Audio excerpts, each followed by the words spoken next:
Hello friends, it's the Stitches, and today we're gonna talk about bloomers. I've always thought bloomers were cute, but lately I've become absolutely obsessed with them, and I just gush over every outfit that I see on Instagram that has a pair of bloomers peeking out of an oversized top. So today I'm going to show you all of my pairs of bloomers and make some outfits with them, and just share a few little tips, some advice. First of all, what defines a pair of bloomers? Because the word can actually be referring to many different things. Historically, the term bloomer was originally used to refer to a bifurcated garment invented by Amelia Bloomer.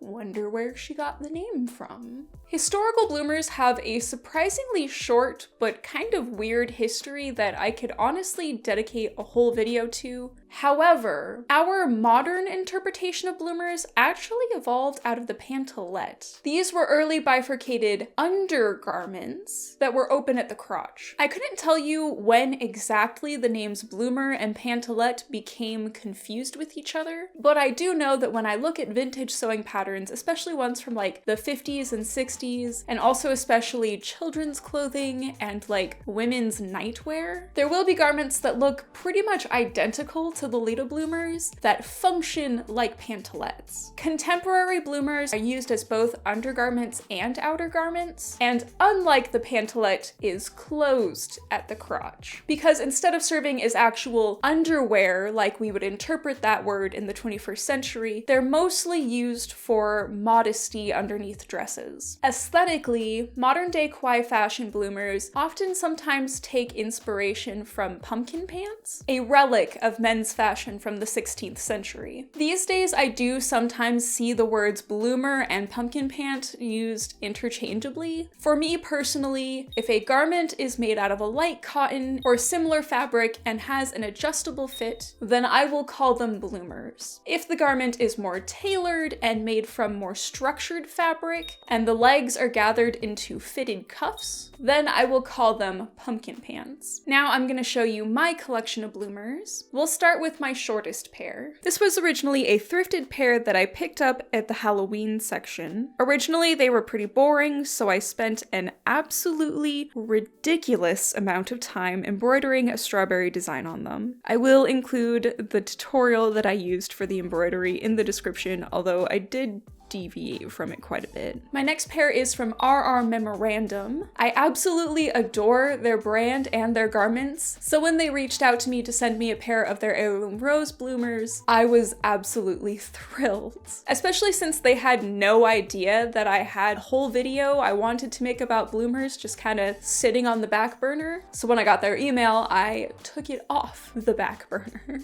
Memorandum is an indie brand based in England that makes old school Lolita pieces. Not only are their designs gorgeous, but they're also ethically and sustainably made. Their fabrics are rain-fed cottons, sourced from a family-run business in Wales, and the garments are sewn in an ethical and environmentally responsible studio in England. It's also really exciting that the pattern cutting for the most recent collections were done by a former Vivienne Westwood pattern cutter. Old school Lolita and Vivienne Westwood just go together, so having a brand that's passionate about authentic feeling old school styles actually hire a former Vivienne Westwood employee is just the cherry on top of an already fantastic sundae. These bloomers are amazing. I love the quality of the fabric and lace. They feel like they're really going to last a long time. I think a cool little construction detail that they've included is that there's this little ruffle underneath the lace at the hem that forces the lace to puff out, ensuring that it will always have the maximum level of frill. It's just tiny little details like those that can really elevate a garment. I want to give a huge thank you to Memorandum for sending me these bloomers. A link to their website will be in the description below. Next, I wanted a darker pair of bloomers for my wardrobe, so I decided to take an older pair that I don't really wear anymore and dye it black. But then it only came out gray, even though I used boiling water. So I dyed them again, and they came out charcoal. I love cotton poly blends. I could go out and get some polyester dye, but I'm not gonna lie, I haven't seen poly dye in black in any local store since the Panty D started, and I really don't want to wait for it to come in the mail, so I'm just gonna live with this pair being charcoal. To make up for it though, I replaced the satin ribbon on the lace with a black velvet ribbon, so at least part of these bloomers is black. Next we have not a pair of bloomers, but a pair of hot pink pumpkin pants. This is also a garment I upcycled out of some old clothes that I don't really wear anymore. It was an old skirt that I had originally made from thrifted materials, but the skirt had stopped fitting, so I picked it apart and recut the pieces to make a pair of pumpkin pants instead. I also have these long white bloomers, but since I have the RR Memorandum pair, I don't really feel the need to coordinate two pairs of long white bloomers in one video. I think I might dye this pair another color at some point in the future, but I can't decide. I'm still thinking about it. So how do you coordinate bloomers? Some pairs might actually be intended to only be worn underneath dresses, since it does tend to be their main use, but you can still get away with wearing them as outerwear even if they seem like they're going to be too sheer. You can avoid having your underwear show through by wearing a white or skin-toned pair of Spanx or a bodysuit underneath. Just having another layer underneath your bloomers will make them look more like an actual garment instead of a pair of underwear. Another note is that I am personally not a fan of the way that elastic waistbands look, and elastic waistbands are pretty standard for bloomers. Vests, belts, and other items that are intended to break up the midsection can be really essential basics to have on hand because they can help cover up the elastic waistband. But this might not apply to you at all depending on your own preferences. Either way, vests, belts, cardigans, etc. will all be helpful when it comes to creating complete looking coordinates. But in the end, bloomers are really just fancy shorts, so any outfit that could utilize a pair of shorts or a shorter skirt could also, in theory, utilize a pair of bloomers. So don't be afraid to experiment. So now that we've discussed the history of bloomers, and also my two biggest tips for coordinating them, it's time to actually look at some outfits and break them down. But before we do that, we're gonna have a quick commercial break.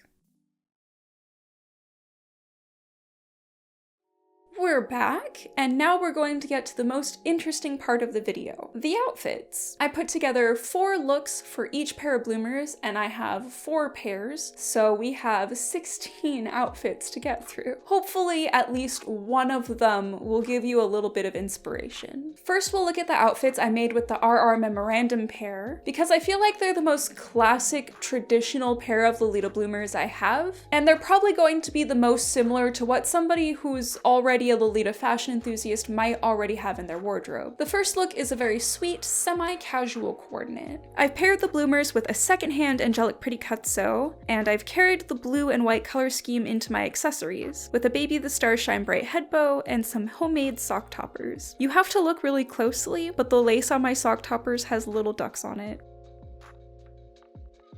For my next outfit, I've used a Baby the Stars Shine Bright blouse that you will be seeing a few times today, as well as a pastel pink vest. This coordinate very closely borders on OG territory. I don't mean for this video to be solely directed towards Lolitas, but if you do already have a small Lolita capsule wardrobe and you want to try OG, but you don't want to invest in shorts for OG, you can easily substitute the bloomers you already own to accomplish a similar look.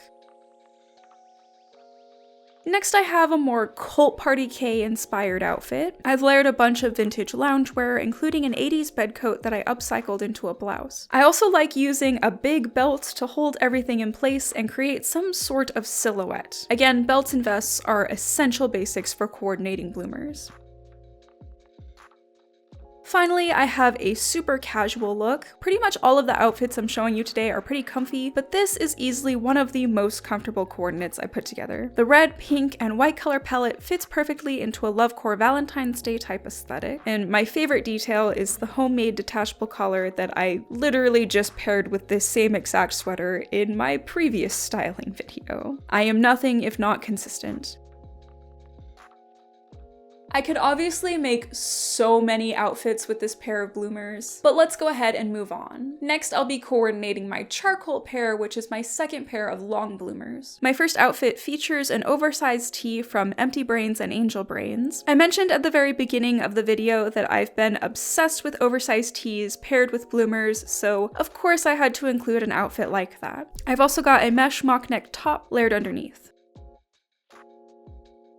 My only outfit I put together that isn't super comfortable is this next one. My gunny sacks bodice isn't the most easy to relax in, but it looks cool, and sometimes that's all that really matters. I used some leftover velvet ribbon from the bloomers to make the choker I'm wearing, which is probably one of my favorite uses for leftover ribbon. Return of the baby blouse number 1. Vests absolutely includes sweater vests. This outfit is the perfect combination of frilly, preppy, and cozy, perhaps aesthetically confused, but I happen to enjoy a bit of confusion. I wanted this outfit to be fairly simple, so I've gone light on the accessories.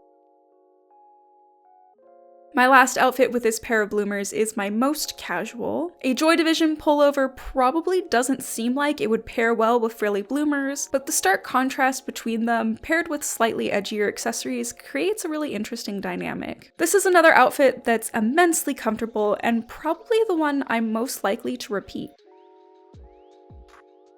Now that we've seen outfits using long bloomers, let's talk about short bloomers, starting with my hand-embroidered pair. My first look is fairly over the top. I've once again used a belt to not only cover up the elastic waistband on the bloomers, but also give the overall silhouette an actual shape. Then I've piled on all of my chunky fake pearls, including a pant chain that I'm wearing as a necklace because why wouldn't I? My overdress is once again something that I thrifted and upcycled.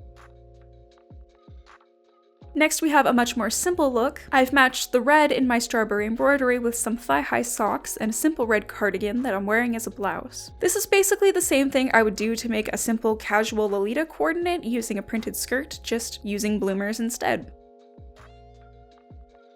While my last outfit was incredibly simple in color scheme, this next one is not. I've carried the theme of strawberries over into my cardigan. This is a thrifted piece that I'm madly in love with. Then the yellow in my belt is sort of matched to the yellow in my bloomers and in my cardigan. It's like a happy medium between the two shades. My blouse and my socks are also a warm pink that complements the warm colors in the rest of the outfit.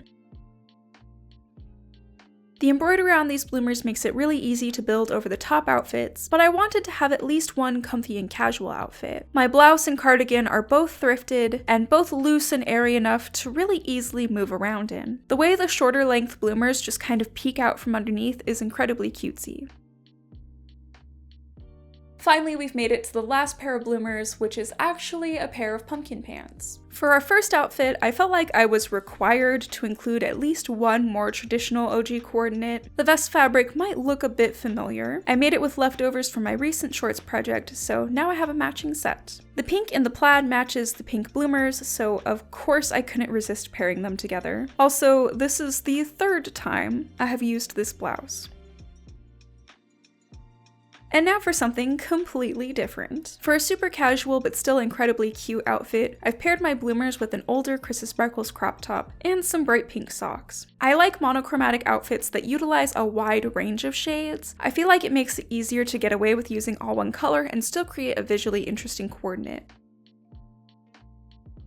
For my next look, I'm using a fitted cardigan paired with a simple button-up. Since these pumpkin pants aren't super frilly, it's easier to pair it with regular basics. The big oversized polka dots on my cardigan keep everything feeling whimsical. Once again, a simple color scheme is my bread and butter. Finally, my very last outfit, and I'm wearing a thoroughly mended tank top with lots of metal. My pant chain is doubling as a belt, similar to how I wore my pearl pant chain as a necklace earlier on in the video. I've also taken some white fishnet tights and layered them over some black nylon thigh highs, but only on one leg. The second leg on my fishnets is just tied around my waist underneath my shorts. So that was all 16 of the looks I put together. Bloomers are incredibly underutilized, which is sad because they really do have the ability to be super versatile, especially with just a little bit of layering. So if you have some bloomers in your wardrobe already, I hope this inspires you to pull them out and think of new ways that they can be worn. If you don't already have a pair, I'll include some patterns in the description that you can use to sew your own, or you can visit our Memorandum and buy one of their gorgeous pieces. A huge thank you once again to RR Memorandum for sending me their heirloom rose bloomers. And again, a link to their website will be left in the description below. That's all for today's video. I hope everyone has a good rest of their day, and I will hopefully see you all next time. Bye!